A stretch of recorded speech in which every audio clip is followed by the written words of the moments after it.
அப்பேடாப்பா அளவீட்டு கருவிகள்ல நாங்கள் நகரன் உனக்கு காட்டி பாப்போம். அடுத்த பார்க்க போற கருவி என்னது? உனக்கு காட்டி.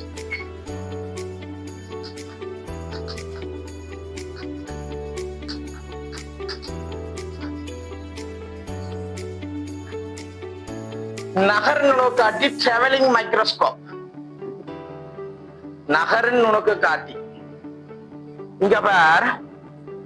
முதலாவது இந்த படம் என்ன மாதிரி இருக்க வேணும்னு தெரியும். முதலாவது படத்தை பற்றி கதைப்போம். நான் ஸ்கிரீன்ல படத்தை போட்டு விடுறது சொல்ற விஷயங்கள் அதுல இருக்கும். முதலாவது பார், இந்த நகர் நுணுக்கு காட்டியில இப்ப எப்படின்னு சொன்னாடாப்பா, அளவிடைகள் என்ன அளவிடை இருக்க போது, பிரதான அளவிடையும் வேணியர் அளவிடையும் அங்க கதைச்ச கதை தான் வரப்போகுது. பிரதான அளவிடையும் வேணியர் அளவிடையும் தான் இருக்க போகுதுடாப்பா அங்க கதைச்ச அதே கதை. ஆனா கொஞ்சம் வித்தியாசமா நகர்ந்து வாசிப்பு எடுப்ப. இப்ப நகர்ச்சி அடைந்து வாசிப்பு எடுக்குதுண்டா, நகர்வு என்று சொல்றது ஒன்று கிடை விதமான நகர்வு, மற்றது நிலைக்குத்து விதமான நகர்வு. ஆங்கிள் நகர்மோன்னு யோசிப்பேன். கோதாரி அப்படி ஆங்கிள் நகராது, அந்த ஆங்கிள் கோதாரிகள்ல நகராது. ஒன்று கிடையா நகர்த்தி ரீடிங் எடுக்கலாம், அல்லது போனா நிலைக்குத்தாக நகர்த்தி ரீடிங் எடுக்கலாம். ரெண்டும் செய்யலாம். ரெண்டையும் ஒரே நேரத்துல செய்யலாம். இல்ல, ஒரு நேரத்தில கொண்ட செய்யலாம். எப்படி? கிடையாக நகர்த்தி முதலாவது ரீடிங் எடுக்க போற, அதே போல நிலைக்குத்த அதை எடுத்து முடிச்சு போட்டு நிலைக்குத்தாக நகர்த்தி இரண்டாவது ரீடிங் எடுக்க போற. ஓகே, முதலாவது நீ தெரிய வேண்டியது நுணுக்கு காட்டி. இவரை பற்றி கொஞ்சம் சொல்ல வேணும்டாப்பா. இந்த நுணுக்கு காட்டி என்று சொன்னா அதுல இருக்கிற விஷயங்கள் இருக்கும். நுணுக்கு காட்டியில எங்களுக்கு பொருளி பார்வை துண்டு. இங்க பார், நுணுக்கு காட்டி என்று சொன்னா எங்களுக்கு ரெண்டு கதை இருக்குமாடாப்பா. இப்ப நுணுக்கு காட்டியில நாங்கள் ஒரு இடத்துல கண்ணை வைப்போம், ஐபீஸ் கண்ணை வைப்போம். ஒரு பக்கத்துல கண்ணை வச்சு கொண்டு வெளியால தூரத்தில் இருக்கிறத அவதானிக்க போறோம். அப்ப அங்கால இருக்கிறத அவதானிக்க போறோம். சரி, நுணுக்கு காட்டிட உருப்பெருக்கி அவதானிக்க போறோம். அவ்வளவு உருப்பெருக்கி அவதானிக்கிறோம். உருப்பெருக்கம் லைட்ல வேற உருப்பெருக்கம், பரிமாணமான உருப்பெருக்கம், கோண பெரிதாக்கம். சோ இப்படி உருப்பெருக்கம் இப்படியே மாறி மாறி வரும். பரிமாணமான உருப்பெருக்கம், கோண பெரிதாக்கம். லைட் அதை விடுவோம். இப்ப பார்க்க வேண்டிய பிரச்சனை, இப்ப இந்த நுணுக்கு காட்டி எப்படி இருக்க போனா, நுணுக்கு காட்டியில பிரதானமாக ரெண்டு விஷயம் இருக்குது. ஒன்று பொருளி, மற்றது பார்வை. சரியா? பார்வை. மற்றது எங்களுக்கு ஒரு ஸ்குரு நுணுக்கு காட்டின்னு சொன்னா அந்த இதாடா அந்த கண் வச்சு பாக்குறது, அது ஒரு சின்ன ஒரு திருகு மாதிரி இருக்கு. அது என்னது, இப்ப இமேஜ கிளியரா கொண்டு வரதுக்கு நாங்கள் என்ன செய்யறது, செப்பன் செய்யறதுக்கு பயன்படுத்துறது இருக்கு. எங்களோட இமேஜ கண்ணில பாக்குற இமேஜ எங்க இதா கொண்டு வரதுக்கு பயன்படுத்துற திருகுதான் செப்பன் செய்யும் திருகு. செப்பன் செய்கிறது நுணுக்கு காட்சியை அதான் செப்பன் செய்யற குவியப்படுற கிளியர் இமேஜ். கிளியர் இமேஜ் எனக்கு வேணும்னா, எனக்கு வேண்டிய இமேஜ் எப்படிப்பட்ட image? Clear image. Clear image வேணும்னு சொன்னா செப்பன் செய்ய வேணும். அப்ப செப்பன் செய்யறதுக்கு அதுல இருக்கிறது ஒரு திருகு ஒன்று இருக்குது. ஓகே, இப்ப சும்மா கீறன் பார். இப்ப சும்மா கீறன் உனக்கு பாரு, விளங்குதோண்டு பாரு. இப்ப நார்மலா சும்மா கீறன்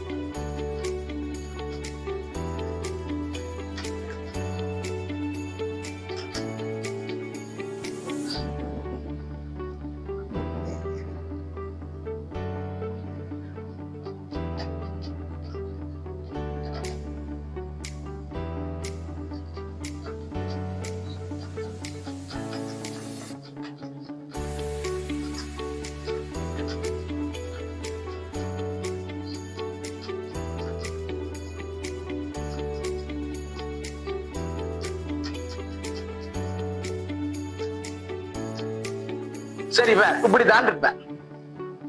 இந்த பார்வை துண்டு இவரை நாங்கள் என்ன செய்யலாமடா, பார்வை துண்டா முன்னுக்கு பின்னுக்கு நகர்த்தலாம். கண்ணை வச்சு கொண்டு அவரை முன்னுக்கு பின்னுக்கு நகர்த்தினா பார்வை துண்டை முன்னுக்கு பின்னுக்கு நகர்த்துவதன் மூலம் என்ன விஷயத்தை செய்யலாம் என்று சொன்னா, பார்வை உள்ளுக்குள்ள ஒரு குறுக்கு கம்பி மாதிரி ஒரு ஆள் இருப்பாரு, கிராஸ் வயர் என்று சொல்றது. குறுக்கு கம்பி உள்ளுக்கு யார் இருப்பார், பார்வை துண்டுக்குள்ள இதுக்குள்ள குறுக்கு கம்பி இருப்பார், அந்த கிராஸ் வயர்.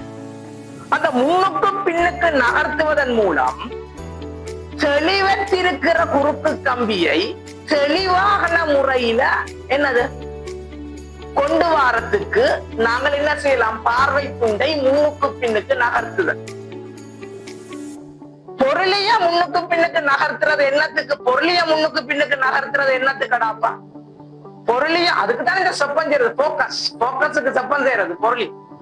அப்ப அதான் முன்னுக்கு பின்னுக்கு நகர்த்தினோம்னு சொன்னா உங்களுக்கு கிளியர் இமேஜுக்கு வரும், கிளியர் இமேஜ் வரும். ஓகே, அப்ப நான் முதலாவது இவரை பற்றி சொன்ன நுணுக்கு காட்டிய பற்றி சொன்ன குறுக்கு கம்பி என்ற குறுக்கு கம்பி என்ற எப்படி இருக்குமாடாப்பா, இதை நீ கண் வச்சு பார்த்தா ஒரு வட்டமாத்தான் தெரியும்.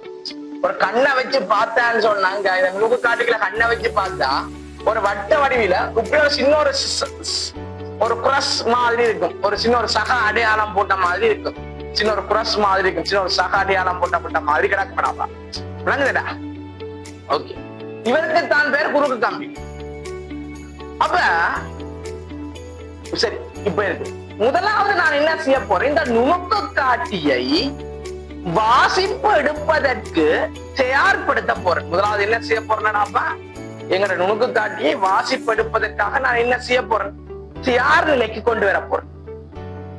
முதலாவது என்ன செய்ய வேணும்டா, இந்த நுணுக்கு காட்டிய போக்கஸ் பண்ண வேணுமங்க தூர இருக்கிற ஒரு பொருள், அதாவது என்ன லேபுண்ட ஜன்னல்களுக்குள்ளால தூர இருக்கிற ஒரு பொருளுக்கு போக்கஸ் பண்ண வேணும். போக்கஸ் பண்ணி தூர இருக்கிற பொருளினுடைய பிம்பத்தை கிளியர் இமேஜ நாங்கள் எங்க எடுக்க வேணும், கண்ணுக்கு எடுக்க வேணும், கண்ணால பார்க்க வேணும். அதாவது கண்ணை இந்த இடத்துல வைப்ப, இத எங்க வைக்க போற, தூர இருக்கிற நல்ல போக்கஸ் பண்ண தூர இருந்து வார ஒரு கதிருக்கு, அதாவது தூர இருந்து வார கதிர், இதுல லைட்ல இருக்கிற விஷயங்கள் கதிர் ரெண்டு வருது பாத்தீங்க, லைட்ல இருக்கிற விஷயங்கள். அப்ப தூர இருக்கிற ஒரு பொருளுக்கு போக்கஸ் பண்ண பொருள். போக்கஸ் பண்ணேக்க எனக்கு என்ன வரும், போக்கஸ் பண்ணேக்க இவரை சுழட்டி சுழட்டி சுழட்டி சுழட்டி கிளியர் இமேஜ் வரும் வரைக்கும் நான் என்ன செய்ய வேணும், போக்கஸ் பண்ண வேணும். ஓகே, கிளியர் இமேஜ் வரும் வரைக்கும் அதுக்கு பிறகு அப்ப கிளியர் இமேஜ் கண்ணால பாத்துட்டாண்டா ஓகே, நுணுக்கு காட்டிய கொண்டு வாசிப்படுப்பதற்கு நுணுக்கு காட்டி தயாராகி விட்டது. ஆனா ஒரு கேஸ் ஒன்று இருக்கு, இந்த நுணுக்கு காட்டிக்களால அவதானிக்க இந்த கண்ணில தெரிகிற பிம்பம் பக்க நேர்மாறல் அடைஞ்சுதான் தென்படுமாடாப்பா. இதுல பக்க நேர்மாறல் அடைஞ்ச பிம்பம் தான் உனக்கு தெரியும், பக்க நேர்மாறல். விளங்குத என்னது, அதாவது உண்மையான பொருள் இப்படி இருக்கும்னு சொன்னா உனக்கு இப்படி கவுண்டு தான் தெரியும், அதான் பக்க நேர்மாறல் அடைஞ்சுதான் பொருள் தெரியும். நீ இப்படி ஒரு பொருளை வைக்கிறான்டா உங்க கண்ணுக்கு அவர் இப்படி வைக்கப்பட்டிருக்கிற மாதிரி தான் தென்படும். அதுதான் அந்த விஷயம். ஏனண்டா ஏன் அப்படி தெரியுது, அதாவது பக்க நேர்மாறல் என்று சொன்ன பக்க நேர்மாறல் தலவாடியில வார விரும்பப்படாப்பா. சரி, இது பக்க நேர்மாறல் இல்ல, அதுக்கு என்ன பேருன்னு சொன்னா பக்க நேர்மாறல் இல்ல, இது இப்படி அப்படி, அதாவது குத்துக்கரணமா வரும் பிம்பம் என்னது, குத்துக்கரணம் வரும். பக்க நேர்மாறல்னா நான் என்ன செய்யறது, கண்ணாடிக்கு முன்னுக்கு போய் நின்றா கண்ணாடியில எந்த பிம்பம் பெறும் இல்ல, அதுதான் பக்க நேர்மாறல். எந்த பிம்பத்தை நான் கண்ணால பாக்குறேன், அதான் பக்க நேர்மாறல் அடைந்த பிம்பம். இது என்னது, இங்க வரப்போறது தலைகீழான பிம்பம். சரியா, தலைகீழான பிம்பம். ஏன்னா தலைகீழான பிம்பம் வரப்போன்னு சொல்றதுன்னா வாரது மெய் பிம்பம். மெய்பிம்பங்கள் கோதாரி போனது தலைகீழானவை. லைட்ல வரும் இந்த கதை. இங்க வாரது மெய்பிம்பம். மெய்பிம்பங்கள் என்னது, தலைகீழானவை. அதனாலதான் எனக்கு தலை குத்துக்கிறமா தெரியும். இப்ப நான் சும்மா சொல்றேன். இப்ப சிலது பேர் என்னது இப்படி செய்வாங்க, சில பேர் என்ன செய்ய மாட்டாங்க, இப்படி இந்த பெரிய தூரத்தில இருந்து வார கதிரை எல்லாத்தையும் போக்கஸ் பண்ணாமல் என்னத்த போக்கஸ் பண்ணுவான்டா ஒரு கிட்ட இருக்கிற பொருளை போக்கஸ் பண்ணுவான். அப்படி இந்த பொருளுக்கு கிட்ட ஒரு பேனையின் கூரை வச்சு போட்டு அந்த பேனையின் நுனிய வச்சு போட்டு இந்த பேனையின் நுனி கிளியரா தெரியும் வரைக்கும் இதை சுத்துவான் போட்டு. இதை சுத்தேக்க அது என்ன செய்யுங்க லாபம்? அது தலைகுத்துக்கிறமா தெரியும். அப்படி இப்படி பேனைய வச்சா உனக்கு விம்பம் பேனை இப்படி வைக்கப்பட்டிருக்கிற மாதிரி உனக்கு தெரியும். அவ்வளவுதான் அந்த வித்தியாசம். இவ்வளவுதான் வித்தியாசம். அது அவ்வளவு அது பிரச்சனை இல்லையா? அது பக்க நேர்மாறு இல்ல தலைகுத்துக்கிறனா ஏண்டாவது வாரதுன்னு மெய் விம்பம் அப்பா ஏன்டா வந்து இதுல வாரது என்னது மெய் விம்பம். சரிதானே? இந்த இடத்துல வார விம்பம் வந்து என்ன விம்பம்? மெய் விம்பங்கள் வருகுது. ரெண்டு யோசிப்போம். மெய் பிம்பம் வருதுன்ற மாதிரி யோசிக்கிறோம். முதலாவது என்ன செய்ய போறேன்னா ஓகேயா? இப்படித்தான் தெரியும். இது என்ன செய்யணும்? ரியலா நீ என்ன செய்யணும்? கண்ணால பார்த்தா தான் தெரியும். அது ரியலா கண்ணால ஒப்சர்வ் பண்ணி பார்த்தா தான் நமக்கு தெரியும். இல்லாட்டி போனா நீ இப்படி வச்சா அப்படியே தெரியுமான்னு யோசிப்ப. அப்படி தெரியாது. விளங்குது? அது கண்ணால என்ன செய்யணும்? நம்ம கருவிய கையாண்டு நாங்கள் என்ன செய்ய வேணும்? ரியலா ஒப்சர்வ் பண்ணி பார்க்க அந்த விஷயங்கள் விளங்கி கொள்ள முடியும். ஓகே, அப்ப நுணுக்கு காட்டியை தயார்படுத்துகிற முறை உனக்கு சொல்லி இருக்கிறேன். ஓகேயா? என்ன செய்வ? ஐபீஸ் இது என்னது? ஒப்ஜெக்ட். இது ஐபீஸ். இது அதாவது பார்வை துண்டு. இது பொருளி. இது என்னது? ஒப்ஜெக்ட். இதுதான பொருளி. அதாவது பொருளுக்கு முன்னுக்கு வைக்கிறது பொருளி. இது ஃபோக்கஸிங் ஸ்க்ரூ. ஓகே, இப்ப இத செய்த பிறகு எல்லாம் உனக்கு கிளியரா என்ன செய்யும்? குறுக்கு கம்பி எல்லாம் தெரியும். அப்ப நான் இப்ப என்ன செய்ய வேணும்னு சொன்னா, இப்ப ஒரு ரீடிங் ஒன்று எடுக்க வேணும்னு சொன்னா, அதாவது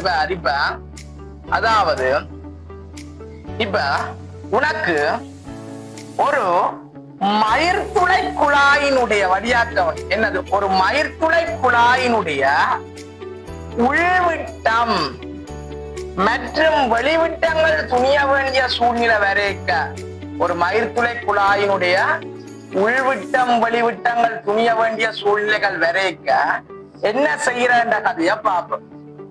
ஓகே, ஒரு மயிர்துளை குழாயின் உள்விட்டம் வெளிவிட்டம் அப்படி துணியறது பாப்போம். அடே இது என்ன இப்படி ரெண்டு வட்டத்தை போட்டு வச்சுக்கிறேன்னு யோசிக்கிற? மயிர்துளை குழாய நீ குழாயன்னா நீட்டா இருக்கும். அதை நான் இப்படி பாக்குறேன். மயிர்துளை குழாய் எப்படி பாக்குறேன்? இப்படி பாக்குறேன்டா. இப்படி பார்க்க எனக்கு உணவு தான் தெரியும். அதுல என்ன நிலக்கி இருக்கிறேன்டா. இது ஒரு பிராக்டிகலுக்காக செய்யறதுடா. அப்ப நாங்கள் என்ன செய்யறதுன்னு சொன்னா, இந்த பேனை இருக்குல்லடா, அப்ப அந்த பேனை அந்த இங்க வந்து கையில நல்லா பேனைய தேய்ச்சி போட்டு அந்த இந்த நிரட்டப்பட்ட நிறத்தை கொண்டு அதுல தேய்க்கிறேன். ஏனண்டா அது கிளியரா நாங்க பாக்குறதுக்கு. இப்ப எல்லாமே வெள்ளையா இருந்தா ஒரு கோதாரியும் கிளியரா பாக்கலாம். விளங்குது இல்ல? எல்லாமே வெள்ளையா இருக்குன்னு சொன்னா ஒரு கோதாரியும் கிளியரா பாக்கலாம். அது சொன்னாங்க கிளியரா பாக்குறதுக்காண்டி நாங்க என்ன செய்யறாங்க? இந்த தடிப்பு, இந்த திக்னஸ் பகுதியை நிறமூட்டுறாங்க. இப்ப நாங்க என்னத்துக்கோ போட்டோம்டா. அப்ப நாங்க ரீடிங் எடுக்கிற வரைக்கும் போயிட்டோம்டா. அப்ப கோதாரி ஒரு வாரம். இப்ப முதலாவது என்னது? நுணுக்கு காட்டி இனங்க படம் போட்டுட்டு சொல்லுவேன். சரிதானே? ஓகே, அப்படி பாக்க முதலாவது என்னது? நுணுக்கு காட்டி. ஓகே, இப்ப வேற ஓகே என்ன செய்ய போறேன்னு சொன்னா, இந்த நுணுக்கு காட்டிய இவர் இப்படி இருப்பார். இவர்ல என்ன செய்வார்? இதுல ஒரு திருகொண்டு இருக்கும். நுணுக்கு காட்டிய கிடையாக நகர்த்துவதற்கு பயன்படுத்துற திருகொண்டு இருக்கும். கிடையாக நகர்த்துவதற்கு பயன்படுத்துறதுக்காங்க அந்த சைட்டிலே இருப்ப கிடையாக. அதே போல நிலைக்குத்தாக நகர்த்துவதற்கு வேணியர் அளவடிய கிடையாக வேணியர் அளவடிய நகர்த்துவதற்கு இருக்கிற திருகொண்டு இருக்கும். நிலைக்குத்து நகர்வுக்கு பயன்படுத்தப்படுகின்ற திருகொண்டு இருக்கும். என்ன நகர்வு? வேணியர் அளவிடதான் நகரப்போகுது. எந்த பிரதான அளவிட மீது வேணியர் அளவிடதான் ஓடி தெரியும். வேற ஒன்றுமே ஓடி தெரியாது. ஓகே, முதலாவது பேர் ஆள ஒரு இதுல சின்ன ஒரு விஷயம் உண்டு. எடுத்த உடனே நான் என்னது டக்கண்டு சப்பஞ்சு செய்யலாம். அது என்னது? இந்த நுணுக்கு கால் ஆள்ல வந்து கால்கள்ல இருக்கிறது. அதாவது கால்ல ஸ்குரு இருக்கிறதா பாதங்கள் என்று சொல்றது என்னது? இது இந்த நகர்னு காட்டின்ற பாதங்கள். இந்த பாதங்களை என்ன செய்யணும்? கால்கள்ல ஸ்குருவடா. அதுவும் என்னது? நட்டுகள் தான், ஸ்குருவுகள் தான். அதையெல்லாம் பேலன்ஸ் பண்ணி, அதாவது எல்லாத்தையும் சரியா பேலன்ஸ் பண்ணி ஒரு நீர்மட்டம் உண்டு அங்க உள்ளுக்கு இருக்குது, அதுலயே பிக்ஸ் பண்ணி இருக்கு. நகர் நுணுக்காட்டிலேயே நீர்மட்டம் இருக்கு. அந்த நீர்மட்டத்தின் அந்த நீர்நிழலின் அந்த என்னது, இந்த நீர்மட்டத்தை என்ன செய்யணும், ஆனா கிடையா பேலன்ஸ் பண்ண வேணும் முதலாவது. அப்ப நகர நுணுக்கு காட்டிய பயன்படுத்துவதற்கு முன்னர் நீர் செய்ய வேண்டிய முதலாவது பிரதான வேலைப்பாடு என்னன்னா, நகர நுணுக்கு காட்டிய கிடையா பேலன்ஸ் பண்றது பெரிய வேலைப்பாடமா போயாரு. ஏன் பாங்கு மேசையில் சொத்தியா கடந்தாருன்னா வேற ரீடிங், புலியான ரீடிங் இல்ல, வேற விளங்குது இல்ல. அப்ப நீர்மட்டத்தின் உதவி கொண்டு அங்க போய் நீர்மட்டம் பள்ளியில போய் எடுக்கிறீங்க, அதுல பிக்ஸ் பண்ணி இருக்கு. அதுல படத்துல பார்த்த தெரியுதுடா, படத்தை பார்த்த நீர்மட்டம் அதுல பிக்ஸ் பண்ணி இருக்கு மேடாப்பா. அப்ப அந்த நீர்மட்டத்தின் உதவியை கொண்டு நாங்க என்ன செய்ய போறோம், ஆளை என்ன செய்ய போறோம்டாப்பா, கிடையாக சமநிலைப்படுத்த போறோம், கிடைமட்டத்துக்கு கொண்டு வரமா. அதுக்கு பிறகு இந்த வேலையை செய்வேன். எந்த வேலைய என்னது, நாங்க நுணுக்கு காட்டிய சொப்பம் செய்யற விளையாட்டை செய்வேன், விளங்குது. அதுக்கு பிறகு என்ன சாமான நீ ரீடிங் எடுக்க போறியோ அந்த ரீடிங் எடுக்க வேண்டிய சாமான பிக்ஸ் பண்ண வேணும். பிக்ஸ் பண்ணி போட்டு, ஓகேயா, பிக்ஸ் பண்ணி போட்டு என்ன சாமான பயன்படுத்தி ரீடிங் எடுக்க போறியோ அந்த சாமான பிக்ஸ் பண்ணி போட்டு, இப்ப அவருக்கு முன்னுக்கு என்னத்தை கொண்டு போகணும், பொருளியா கொண்டு போகணும். அப்ப பொருளிய நீ கிடையாக நகர்த்தி கொண்டு போகணுமோ நிலைக்குத்தாக நகர்த்தி கொண்டு போகணும், பார்த்து தேவையானதை நகர்த்துவ. எல்லாத்துக்கும் தெரியுது, கிடையாக நகர்த்துறது இந்த சைட்ல இருக்கும், நிலைக்குத்துக்கு மேலே ஒரு திரு கொண்டிருக்கும், பார்த்தா தெரியும். படங்களை பிகரை பார்த்தா தெரியும், சரிதானா? பிகரை பார்த்தா தெரியும், ஓகேயா, ஓகேயா, பிகரை பார்த்தா தெரியும், ஓகேயா. இதை விட மெட்டது பார், இதை விட இந்த கருவிகள்ல இன்னொரு முக்கியமான விஷயம் ஒன்று இருக்குது. என்னண்டாடாப்பா, இந்த ஒரு உருப்பெருக்கும் கண்ணாடி ஒன்று இருக்குது, உருப்பெருக்கி. அதாவது இதுல வர வேணியர் அளவுடையும் பிரதான அளவுடையும் மிக மிக மிக நெருக்கமாக இருக்கும். அப்ப அதை நீ கிளியரா ஒப்சர்வ் பண்றதுக்கு என்ன செய்வேன்னு சொன்னாடாப்பா, அதுல என்ன இருக்குமாண்டா, அந்த கண்ணாடி அதுல போட்டிருப்பான். நீ அந்த கண்ணாடி அதுல வந்து என்ன உருப்பெருக்கி பார்க்கும் கண்ணாடி ஒன்று அதுல இருக்கும். அந்த கண்ணாடிக்களால அவரை பார்த்து அந்த சரியான அதாவது சரியான ரீடிங்க எடுத்துக்கொள்ளலாம். அது என்னத்துக்கு பயன்படுது, உருப்பெருக்கும் கண்ணாடி என்னத்துக்கு அதுல கிடக்குன்னு சொன்னா, தெளிவான ரீடிங் எத்தனையாவது பிரிவோட பொருள்கள் எல்லாம் பார்க்கல வேணும், அதுக்குத்தான் அதை பயன்படுத்துறது. நான் சொல்லி போட்டேன் முதலே, வேணியற்ற கதை தான் முழுக்க வரப்போகுது. ரீடிங் எடுக்கிறதா இதுல வச்சு கதைக்கவே மாட்டேன்.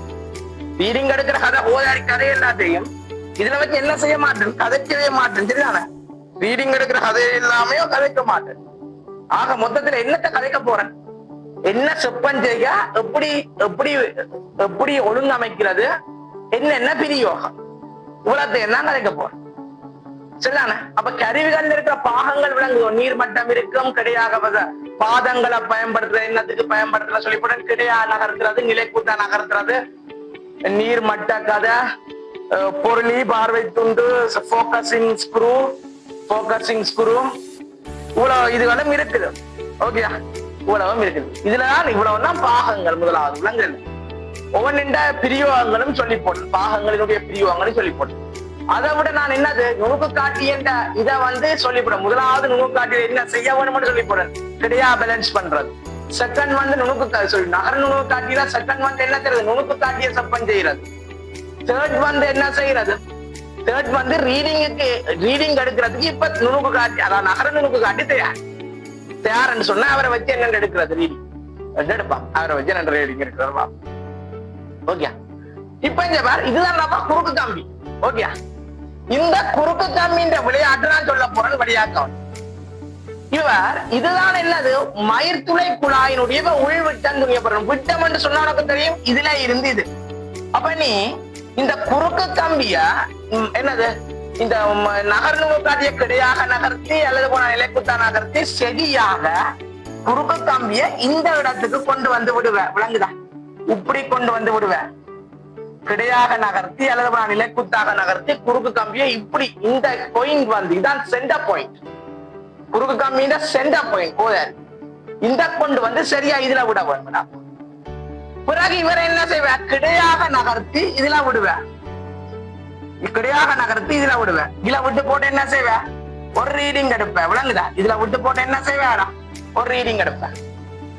அப்ப இதுல வச்சு கேட்க உனக்கு ஒரு ரீடிங் R1, இதுல விட்டுட்டு கேட்க ஒரு ரீடிங் R2.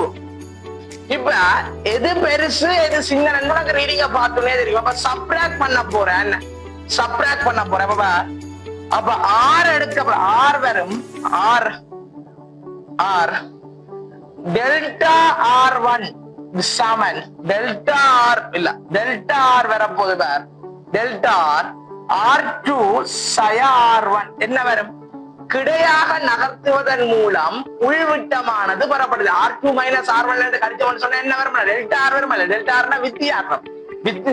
ரெண்டு வாசிப்புகளோட வித்தியாசம் என்னதை தரும்? உள்விட்டதை தரும். இப்ப கிடையாக நான் நகர்த்தி வாசிப்படுத்தா போல இதுக்கு என்ன செய்யலாம்? இவரை கொண்டு வந்து இதுல விட்டுட்டு நிலைக்குத்தாக நகர்த்தி நான் என்ன செய்யலாம்? ரீடிங் எடுக்கலாம். விளங்குதா? அப்ப இதுல விட்டுட்டு ஒரு ரீடிங் என்னது? R3. இதுல வச்சு அடுத்த ரீடிங் எடுக்க போறேன் R4. அப்ப திருப்பியும் என்ன? ஒரு டெல்டா ஆர் எடுக்கிறேன். என்னது? R4 subtraction R3. எப்படியோ களி கூடிய நடந்து குறைஞ்சதா களி. இதுல விட்டு ஒரு ரீடிங், இதுல வச்சு நகர்த்தி நிலைக்குத்தாக நகர்த்தி ஒரு ரீடிங். இப்ப என்னோட ரெண்டு விட்டம் இருக்குது. ஒன்று கிடையின் விட்டம் இருக்குது, உள்விட்டம். கிடை மயிர்த்துளை குழாயினுடைய உள்விட்டம். நிலைக்குத்து மயிர்த்துளை குழாயினுடைய உள்விட்டம் நிலைக்குத்தாக நகர்த்தப்பட்டு பெறப்பட்ட விட்டம் இருக்கு. இதுல இந்த ரெண்டுலயும் இருந்து கொண்டு அவரேஜ் என்ன உள்விட்டம் என்னது? ஆறுண்ட அவரேஜ் வரப்படும். டெல்டா ஆர் சக டெல்டா ஆர் டிவைடட் பை 2. ரெண்டையும் கூட்டி ரெண்டால பிரிச்சா இது ஆர் பார் எடுப்போம், இது ஆர் டபுள் பார் எடுப்போம். வேறுபடுத்துறது தெரியா? எல்லாம் குழம்பு பட்டு போடும். என்ன ரெண்டையும் ஒரே வருமானத்தை கூட்டி ரெண்டால பிரிக்கிறான்னு யோசிப்பான் சில விதங்கள். அப்படி இல்ல. இது என்னது? டெல்டா ஆர் பார் எடுக்க R2 மைனஸ் R1. இது டெல்டா ஆர் டபுள் பார் எடுக்க R4 சை R3. அப்ப இந்த ரெண்டையும் கூட்டி ரெண்டால பிரிக்கிறேன்னு சொன்ன அவரேஜ். இந்த அவரேஜ் தான் எங்களுக்கு என்னது? மயிர்த்துளை குழாயினுடைய உள்விட்டமாக இருக்கு. விட்டம் தெரியும்னு சொன்னா மயிர்த்துளை குழாயின் உள்ளார துணியலாமா? துணியலாம். அடே விட்டம் தெரிஞ்ச ஆற துணியலாம். விட்டத்தை ரெண்டால பிரிச்சு ஆறதானப்பா. இது என்னது? அவரேஜ் விட்டம். இந்த பெருமானத்தை திருப்பி ஒருக்கா ரெண்டால பிரிச்சோம்னு சொன்னா உங்களுக்கு என்ன வரும்? வேற வரப்போகுது. இந்த பெருமானத்தை மீண்டும் ஒருக்கா என்னது? ரெண்டால பிரிச்சோம்னு சொன்னா இந்த பெருமானத்தை மீண்டும் ஒருக்கா ரெண்டால பிரிச்சோம்னு சொன்னா என்ன வரப்போகுது? வேற வரப்போகுது. விளங்குதுதானே? வேற வரப்போகுது. இப்ப நான் உனக்கு ஒரே ஒரு கேள்வி கேட்க போறேன் பாரு. இது பெரிய கதை இல்லை, வச்சு தகவல் முடிக்க போறேன். இந்த உள்விட்டம் அல்லது உள்ளாரை இந்த பெருமானம் சரியான பெருமானமாக அமையுமா? இது சரியான உண்மை பெருமானமாக அமையுமா? அல்லது கிட்டத்தட்ட உண்மை பெருமானத்துக்கு கிட்டத்தட்ட நெருக்கமான ஒரு பெருமானமாக அமையுமா என்றதான் கேள்வி. இது அமையாது. ஏனென்றா எங்களுக்கு மயிர்த்துளை குழாயின் உள் சீரான மயிர்த்துளை குழாயாக இருக்குதோ இல்லையோன்னு தெரியாது. உங்களுக்கு கிழிவுகள் இருந்தாலும் உங்களுக்கு பெருமானங்கள் மாறுபடலாம். அப்ப நாங்க சீரான பெருமானத்தை கண்டுபிடிக்கிறதுக்கு என்ன செய்ய போறோம்னா ஒரு பிராக்டிக்கல் என்னண்டா ரச இழை முறையை பயன்படுத்தி. என்னது ரச இழை? ரசத்தை இந்த மயிர்த்துளை குழாய்க்குள்ள ஏத்தி ரசத்தை உள்ளுக்க செலுத்தி ரசத்தை மயிர்த்துளை குழாய்க்குள்ள செலுத்தி ரச இழை முறையை பயன்படுத்தி மயிர்த்துளை குழாயின் உள்விட்டம் துணிதல் உள்ளாரை துணிதல். விளங்குது? நாங்கள் இப்படி துணியறதே இல்ல ஒரு சராசரி ஆறதானே. நாங்கள் ஒரு பிராக்டிகலா பார்க்க போறோம். அடுத்தது விளங்குது? அடுத்து நாங்கள் பார்க்க போற விஷயமா ஒரு பிராக்டிகல். அப்ப நான் இதுல வச்சு மயிர்த்துளை குழாயை பற்றி, அதாவது நகர்ந்து மூக்காட்டியை பற்றி கதை இருக்குது. அப்ப மயிர்த்துளை குழாய் மயிர்த்துளை குழாய் கத்துறேன். அப்ப மயிர்த்துளை குழாய் என்னன்னு ஒருத்தன் கேட்பான. மயிர்த்துளை குழாய்ன்றது மிகவும் மெல்லிய உள்ளாரையினை உடைய, மிகவும் மெல்லிய உள்விட்டம் மிகச்சிறிய வருமானத்தை கொண்ட ஒரு கண்ணாடியால் ஆக்கப்பட்ட குழாய் தான் மயிர்த்துளை குழாய். ஒரு சின்ன ஒரு டியூப் மாதிரி அதான் மயிர்துளை குழாய் கண்ணாடியால் உருவாக்கப்படும். அப்ப நீங்க என்னன்ற அப்ப ரச விடாமுறையை பயன்படுத்தி நீங்க இதை செய்ய போற அப்ப என்ன செய்வேன் சும்மா இருக்க மேலோட்டமா காய்ச்சி விடுறேன். அடுத்த வீடியோல ரசகலையை பார்ப்போம். அப்ப சரி அடுத்த சும்மா மேலோட்டமா சொல்றேன். அப்ப ரசத்தை என்ன செய்ய வேணும்? இப்ப நான் என்ன செய்யணும்? இந்த கண்ணாடி மயிர்துளை குழாய்க்குள்ளே ஏத்தவன் ஏண்டா ரசத்தை கண்ணாடி மயிர்துளை குழாய்க்குள்ள ஏத்துறா அப்படி ரசத்துக்கு இதை வச்சு போட்டு எனக்கு மயிர்துளை குழாய் ஒரு முனையை வாயில வச்சு போட்டு உறிஞ்சினா உள்ளுக்கு இருந்தானு யோசிப்பேன். என்னது இதுக்குனால என்னது ஸ்டோவுக்குனால ஜூஸ குடிக்கிற மாதிரி எடுக்க வேண்டியதான யோசிப்பேன். வாய்க்குலே இல்ல ரசம் போடும் விளங்கல, வாய்க்குல ரசம் போடும். அப்ப போய் கரைச்ச அப்ப எப்படி எடுக்க வேணும், எடுக்கிற முறை எப்படி விளங்கு இல்ல, எடுக்கும் முறை எவ்வாறு அமைய வேண்டும், எவ்வாறு அமைக்க வேணும்னு சொன்னா முதலாவது பேர் ஒரு முனைய நான் என்ன செய்ய போறேன்? பொத்தி கொண்டு ஓகே பொத்தி கொண்டு அதாவது ஒரு முனைய பொத்தி கொண்டு மறுமுனைய என்னத்துக்கு ரசத்துக்கு இறக்க போடும். இனி மெதுவா கைய திறக்க என்ன செய்வார்? அமுக்க வித்தியாசத்தின் காரணமாக எங்களுக்கு என்ன செய்வார்? ரச நிரல் என்ன செய்வார்? உள்நோக்கி மேல் நோக்கி வருவார். ஏறணும்னா டக்குனால நிமித்தி விட்டுருவோம். என்னது ஏறணும்னா டக்குனு கவுட்டு விட்டுருவோம். விளங்குது? கவுட்டு விட்டுருவோம்னா என்னது? நிலைக்குத்தாத்தான் நான் இந்த வேலையை செய்வேன். நிலைக்குத்தாச்சு ஏறின கையோட டக்குன்னு என்ன செய்வேன்? ரச எங்க எடுத்து போடுவேன்? உள்ளுக்கு எடுத்து போடுவேன். விளங்குது இல்ல? ரச எங்க எடுத்து போடுவேன்? இப்படி நிலைக்குத்தா வச்சு செய்தத டக்குன்னு என்ன செய்ய போறேன்? கவுட்டு போடுவேன். கவுட்டு வச்சா நீ ஆள் என்ன செய்வேன்? நகர மாட்டார்ல, வெளியில ஊத்தாது இல்ல. அப்படி கைய விட்டுட்டான்னு சொன்னா திருப்பி இறங்கில போடும். ஏறினவர் இறங்கில போவேன். அமர்த்தி கொண்டு வெப்ப இப்ப கையெடுப்பேன். கையெடுத்தாலும் என்ன செய்வார்? உள்நோக்கி ஏறுவேன். உள்நோக்கி வரைக்கும் என்ன செய்ய போதும்? ஏறி போட்டு டக்குன்னு என்ன செய்வேன்? கவுட்ட ஒண்ணு என்ன செய்யும்? ரசம் என்ன செய்யும்? மயிர்துளை குழாய்க்குள்ள சிறை பிடிக்கப்படும். அப்ப இதுக்குதான் பேர் ரசமானது மயிர்துளை குழாய்க்குள்ளே சிறைப்படுத்தப்படுகின்றது. அப்ப எவ்வாறு மயிர்துளை குழாய்க்குள்ள ரசத்தை சிறைப்படுத்துவேன்? நான் சொன்ன ஸ்டெப் எல்லாத்தையும் எழுதுவேன். ஒரு முனையை மூடி மறுமுனையை ரசத்துக்குள் விட்டு மெதுவாக மூடப்பட்ட முனையானது விளக்கப்படுகின்ற சந்தர்ப்பத்தில் மூடப்பட்ட முனையானது இலக விடப்படுகின்ற சந்தர்ப்பத்தில் ரச நிரலானது மேலேறுகின்ற சந்தர்ப்பத்தை உடனடியாக கிடையாக கவிட்டு விட்டால் கிடை நிலைக்கு கொண்டு வரப்பட்ட பின்னர் ரச நிரலானது சிறைப்படும். விளங்குதா? ரசத்தை இப்படித்தான் சிறைப்படும். ஓகே இவர் சரி ஏன் இந்த பிராக்டிகலுக்கு ரசத்தை தெரிவு செய்ய சொல்லுவார்? ஏன் இந்த பிராக்டிகலுக்கு ரசத்தை நாங்கள் தெரிவு செய்யறோம் சொல்லு. ஏன் இந்த பிராக்டிகலுக்கு ரசத்தை தெரிவு செய்யறோம்? முதலாவது ரசத்தின் அடர்த்தி சரியான கூட முதலாவது விளங்க வேண்டியது. ரசத்தின் அடர்த்தி 13,600 கிலோகிராம் மீட்டர் மைனஸ் அடர்த்தி மிக கூடிய ஒரு அப்ப சின்ன கனவளவு எடுத்தாலும் திணிவங்களுக்கு என்னது ஒரு குறிப்பிட்ட அளவு நல்ல ஒரு பெருமானம் ஒன்று வேற விளங்குதில்ல. சின்ன கனவளவை நான் எடுத்தாலும் பெருமானம் என்ன செய்யும்? ஒரு குறிப்பிட்ட அளவு பெருமானம் உங்களுக்கு என்ன செய்யும்? வரக்கூடியதாக இருக்கும். என்ன சரி, அப்ப மிச்சத்தை நாங்க என்ன செய்வோம்? அடுத்த வீடியோல பார்ப்போம். சரி, ஓகே.